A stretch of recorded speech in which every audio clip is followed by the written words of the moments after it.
I've been working in crypto for several years now, and for most of that time, my focus has been on one thing specifically, understanding how automated systems generate consistent returns in volatile markets. And the last several months, I've been deep inside AI trading infrastructure, not reading about it, not watching videos about it, but actually running it with real capital and tracking what happens. So today, I'm putting one of these systems on screen, walking through from scratch, and then sticking around afterward to share some things that took me a while to learn the hard way. No unnecessary preamble. Let's just do this.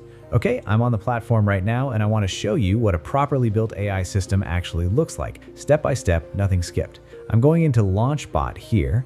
Okay, it's open. So the first thing it's asking me to configure is pair. And the scope of options here is a direct function of how this system is architected. It's running across 15 plus exchanges at the same time, which is exactly what produces this range.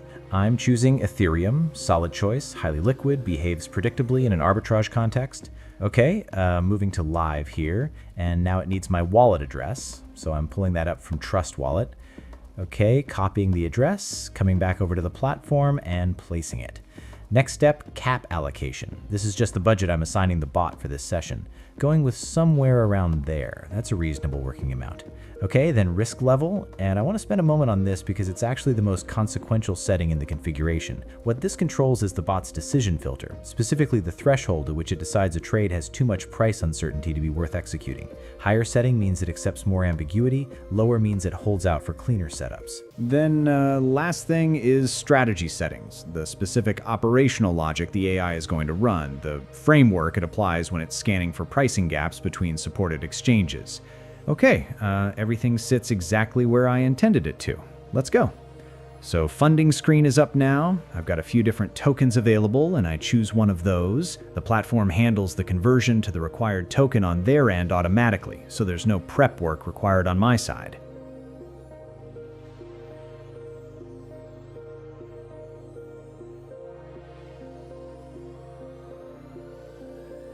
All right, tapping confirm, and good. The system is live.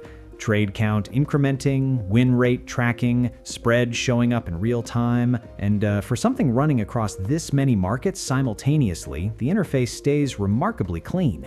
Now it's just, we let it operate for some time. I'm gonna fast forward through this part.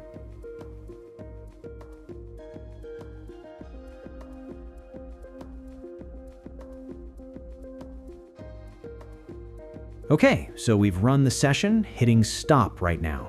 And this summary screen is the complete record of what just happened, which strategy was running throughout, duration, total trades that cleared, win rate, and the net return with the platform's cut already taken out of it. That figure at the bottom is what the whole session was producing toward. Okay, I'm tapping withdraw now and giving that a few minutes to process.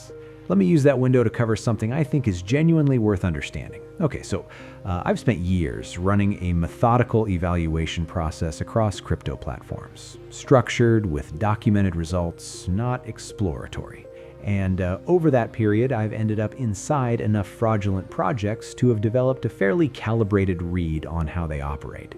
And the thing that's never stopped being striking is the distribution of where I find these things. Not in some obscure corner of the internet that requires effort to reach, on YouTube, appearing in standard search results without anything to distinguish them from legitimate content, on Google, embedded inside Reddit threads that carry every surface marker of genuine community discussion. And that's the actual problem in concrete terms. Fake platforms have learned to replicate the exact distribution footprint of legitimate ones closely enough that the difference isn't visible without deliberate investigation. And what's compounded this over the past 2 years specifically is that the production barrier has effectively disappeared.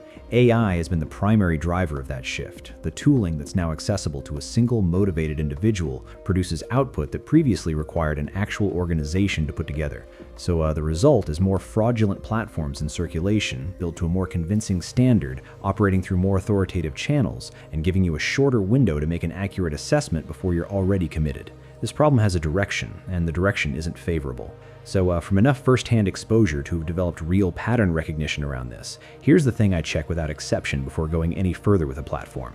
Interface functionality. A platform built for genuine sustained operation has to invest in product coherence because retention depends on it. A platform without that objective doesn't face the same pressure. So what typically emerges is either an interface layered with unnecessary complexity that produces friction without serving any clear user purpose, or one that's surprisingly bare in ways that don't match what the platform is claiming to offer. The presentation of a functional product without the functional product behind it. And when those two signals appear together in the same platform, I don't need anything else. And I've been running this platform through a real evaluation period for several weeks, worked across multiple tokens, including Ethereum, Bitcoin, and a few others, deliberately shifted the configuration and capital levels each time to create different conditions. And every time I've introduced a new variable, the platform has responded correctly. Withdrawals clear without friction, the numbers are coherent across sessions, nothing has emerged that gave me reason to reconsider what I was looking at.